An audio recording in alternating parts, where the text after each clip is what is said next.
I got up 4:30 just to come and see you. It's a good thing I can sleep in the plane. And I want to first acknowledge the Musqueam First Nation. And I want to very much appreciate your statement about our people, our nationhood, about our vision, about our future. Thank you for that. Ininu Nina, I'm not an Indian, okay? I'm not an Indian. That's a mistake someone made, and Parliament repeated. Giskaintain e Nanina, I know who I am, and I'm not an Indian. Ininu Nina, that's who I am. But nowhere in the English language is my identity expressed properly.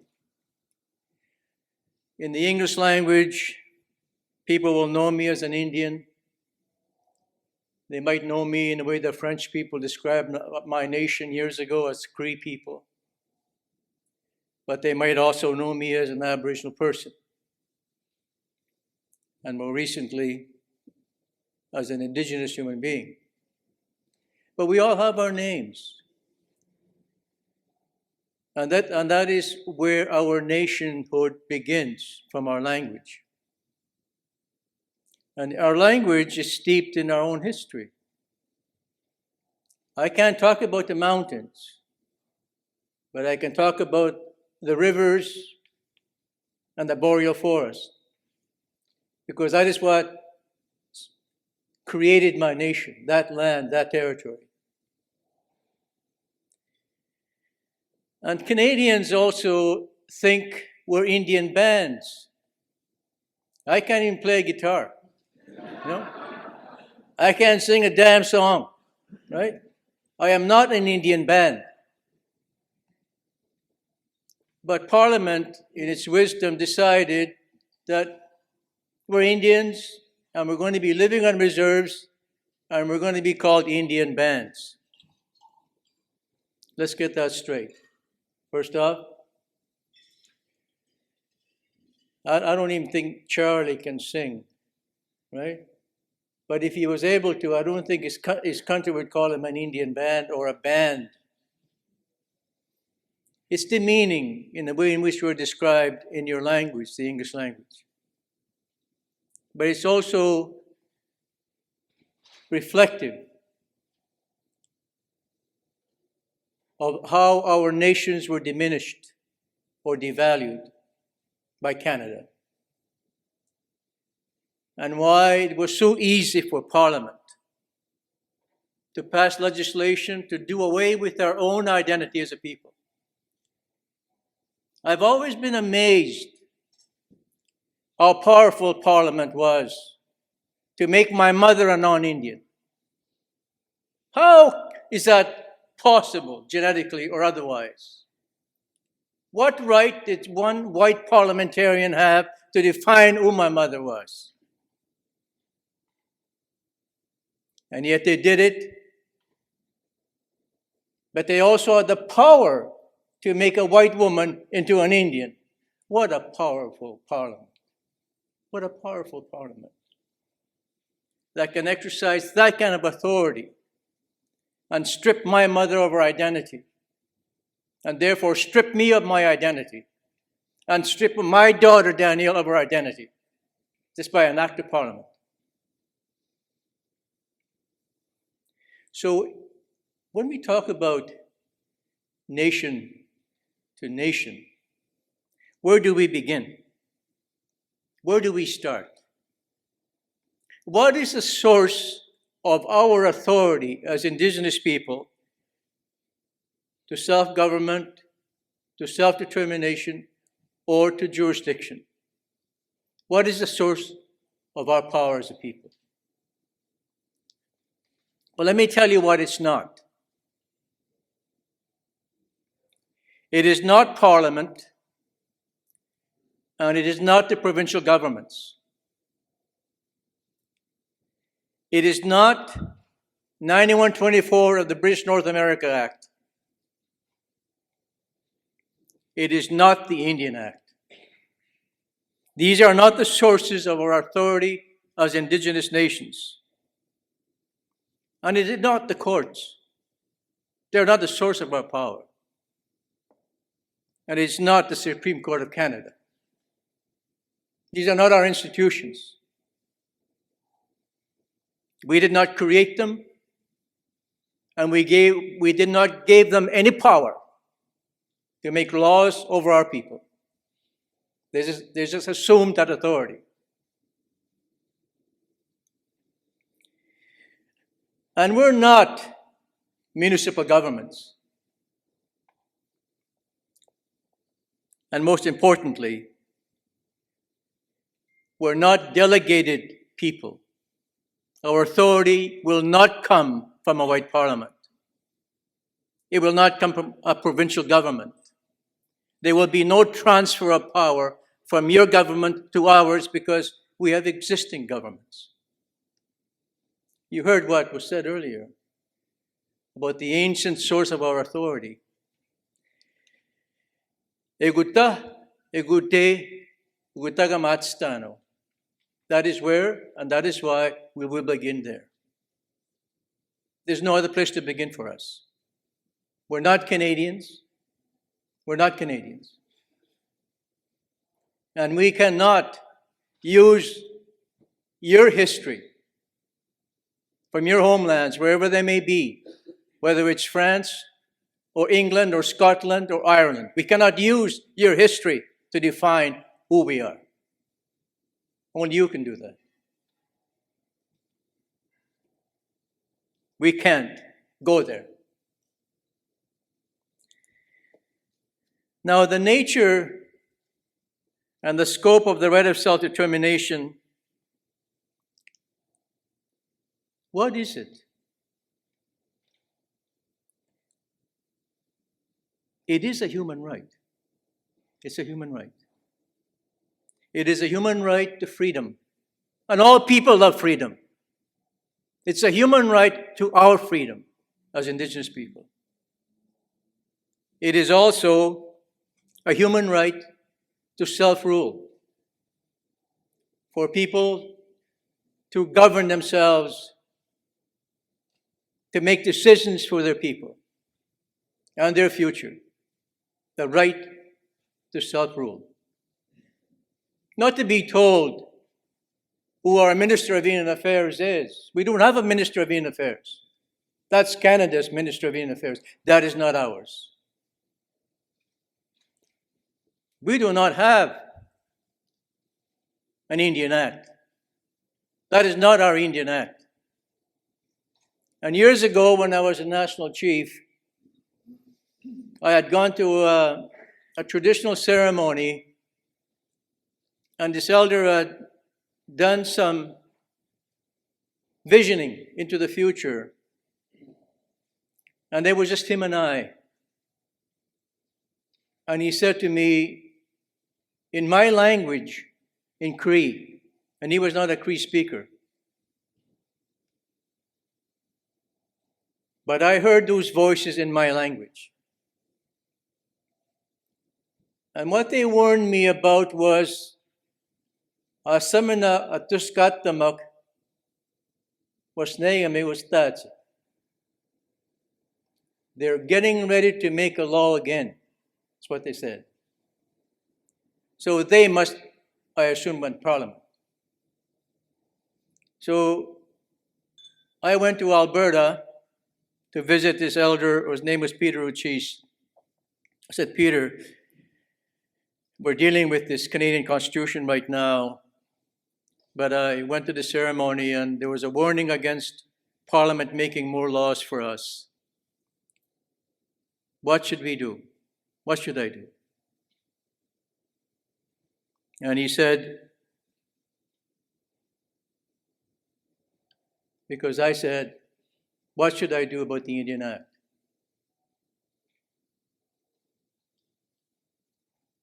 And Peter said, act Indian, not Indian act. Now, our elders have a way of saying things more clearly, more succinctly than I can.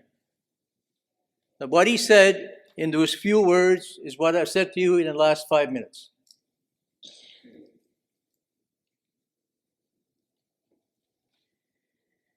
Our inherent powers as a people come from our history, our own history. Not our history of Canada, but our history as a people in our traditional territories and our relationship with other First Nations adjacent to our territories. And our inherent powers derive from the ownership of ancestral lands. Ownership of ancestral lands. And the resources and the territories contained therein. And these are not claims. Our ownership to ancestral lands do not have to be proven to the satisfaction of the colonial regime. These are our ancestral lands.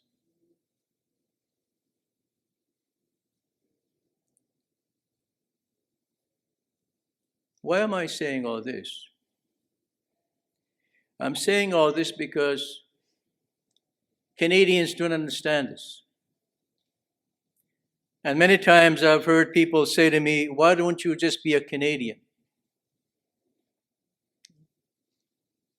We have the best country in the world. And I remember Premier Elliott Trudeau in a gathering getting up at a table like this and challenging me one time when I was National Chief. And he said to me, Chief, why do you think collective rights are the answer? Don't you think the individual rights of your people within Canada is the answer for the future of your people? Not even he understood the importance of recognizing our collective rights as distinct people.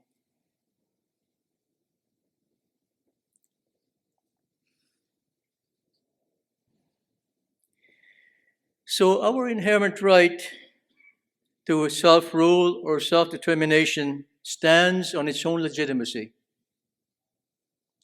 It is not dependent upon Canada. It stands on its own.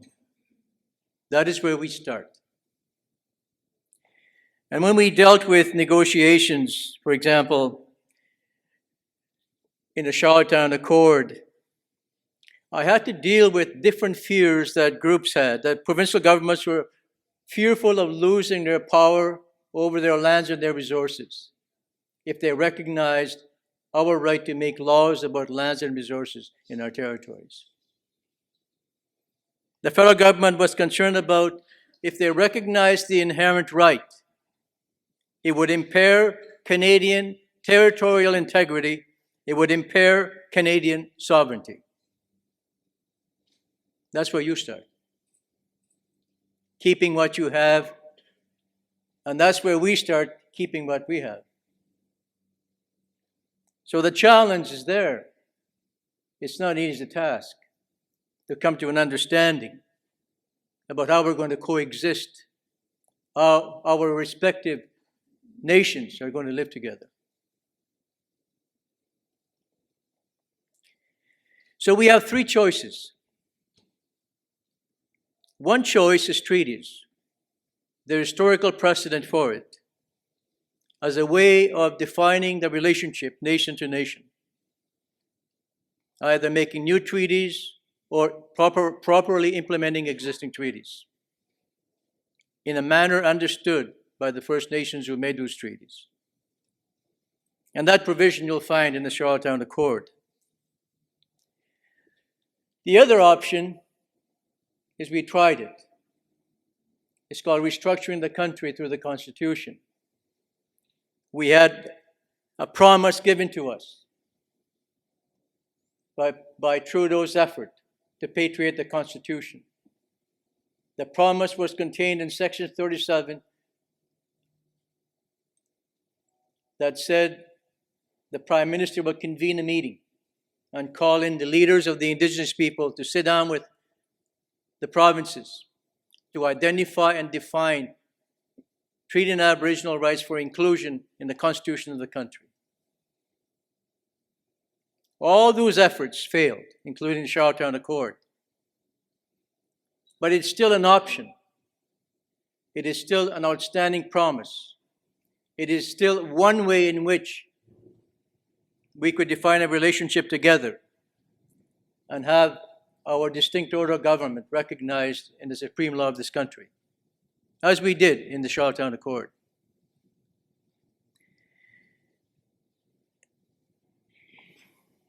I dealt with ignorance at the table, a lack of understanding on the part of white politicians of the impact of colonialism on our people's lives. I dealt with politicians that are in a state of denial about the impact Canada has had on our people. A state of denial. And this conflict about knowledge or lack of awareness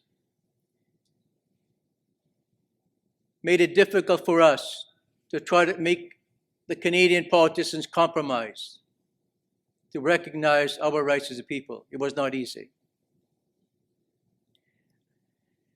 So, for example, one premier that I will not name came up to me and said, "Ovide, you can't trust these people," meaning his other premiers. He said, you have to define the inherent right in the Constitution. Because I was arguing, I don't want it defined, I just want a general statement. Because that would be defined by the First Nations in terms of their dealings with Canada.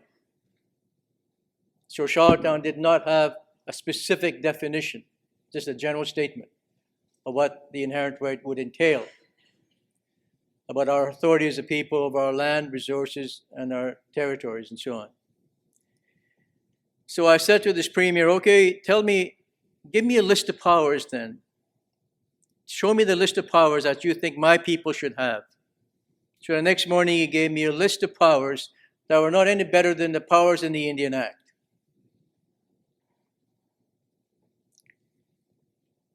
These are examples of resistance to the recognition of our people's powers. Because there is a discomfort within Canada of sharing power with our people.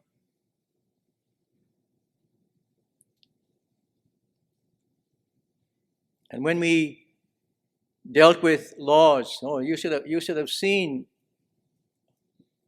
the concern that caused, this idea that our people could make laws over their land and their resources and their people. And the concern that was expressed was, what will happen? What will happen if you make laws that are inconsistent with the provincial law? Which law is going to prevail? What if you make a law on the environment that is different than the federal law? Which law is going to prevail? These are the issues raised. The concern that our lawmaking would impair the authority of Canada, the sovereignty of the country. And yet, Canada had evolved up until the Charlottetown Accord to this idea of concurrent lawmaking for themselves between the province and the federal government, shared powers, and interprovincial agreements to deal with any conflict of laws. But it somehow was impossible for that knowledge to be transferred to our situation, that if we make a law that conflicted with theirs, that somehow it was difficult for them to make that leap of faith, that we could, in fact, over time, develop a body of law. So we compromised, and we agreed that if we make laws that are in conflict with theirs, and we can't come to a political decision on how we're going to enforce these laws, we will go to your Supreme Court. Your court can decide which law will prevail. A compromise. But you heard what James Q said, Canada, it's your turn to compromise. We have compromised enough. Now, I walked in here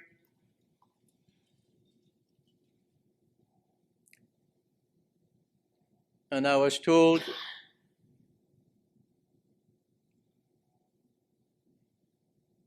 we need you to make some trouble. And I said, nobody wants to hear trouble, you know. I said, they don't want to hear me. They want to hear reconciliation. They want to hear, you know, soft stuff. But I'm being honest, that the next 150 years will remain the same if the attitudes don't change. If the goodwill is not there, our people will continue to suffer under the Canadian rule. That I know. Now, it does not mean that I don't believe in reconciliation. I do. But I'm afraid that when I die, because I'm getting old, that my headstone might say, he believed in reconciliation. He died without it. That's my concern. And there's no sense beating around the bush about that. The reality is, Aboriginal title is in direct conflict with provincial jurisdiction over lands and resources. That's the reality. The reality is that if we make law about the environment, whether we're going to permit a development or not, that law will be in conflict with some provincial law or a federal law. That's the reality. And the reality is this. If we choose to make laws independently, as an assertion of our authority, regardless of consent from the province or the federal government, if we do that, we will be taken to court. We will be in court so fast, our heads will spin, and we'll be even more broke than we are now, trying to defend our jurisdiction to make law. Even if it is about children, never mind about lands and resources, if we make a law about children that is different than the best interest of the child of the provinces, a law that protects our culture, our beliefs of family, if that is inconsistent, contrary to provincial law, someone will challenge it. If it's not the government itself, it might be a Canadian citizen that disagrees with that law that would challenge it. Maybe the person who adopted a child, Indigenous child.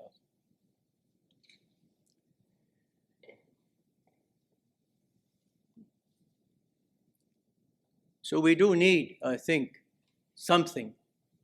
We need something to guide us. And my own understanding is that something exists.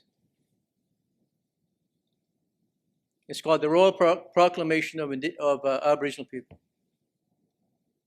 It's called the Truth and Reconciliation Commission Report. It's called the Charlottetown Accord. It's called the existing treaties. And it's called the Declaration of Indigenous Rights. That something is there.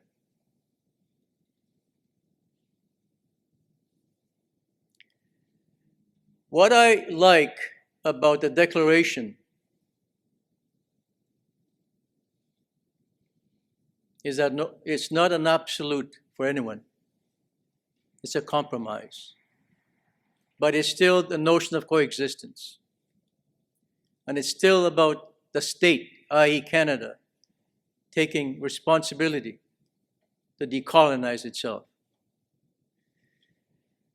But it's not one-sided, because the Declaration also places obligations on our people to act responsibly, to be accountable, to be transparent, to make the right laws for their people, to uplift their population. So a declaration, in my opinion, is a blueprint. And that may well be where we end up. Because something has to guide how we end up. I can't ignore 37 million people. I can't. But I also cannot accept 37 million people taking it all. The land, the resources, the wealth. I can't accept that no more. It's not in my framework anymore to be that compromising.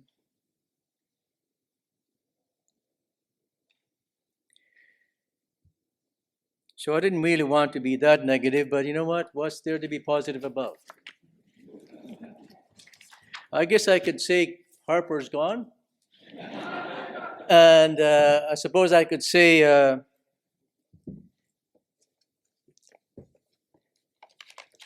Murray Sinclair is in the Senate. Yes. So I'm going to end my comments by talking about Murray. There's a lot to say about Murray. But the most important thing about him is integrity. Integrity. You see, without it, no one will listen to you. But if you have it, that is your weapon. That is your power. And he has integrity in spades. Why?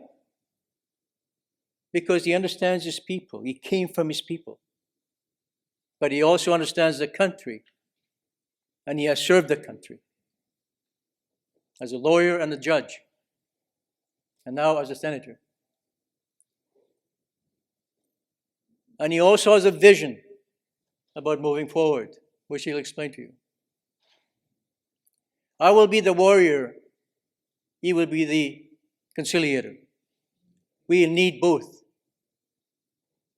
Otherwise, if there is no warrior, Canada will walk over us again. And we can't allow that to happen because the impact of colonization has been devastating to our people.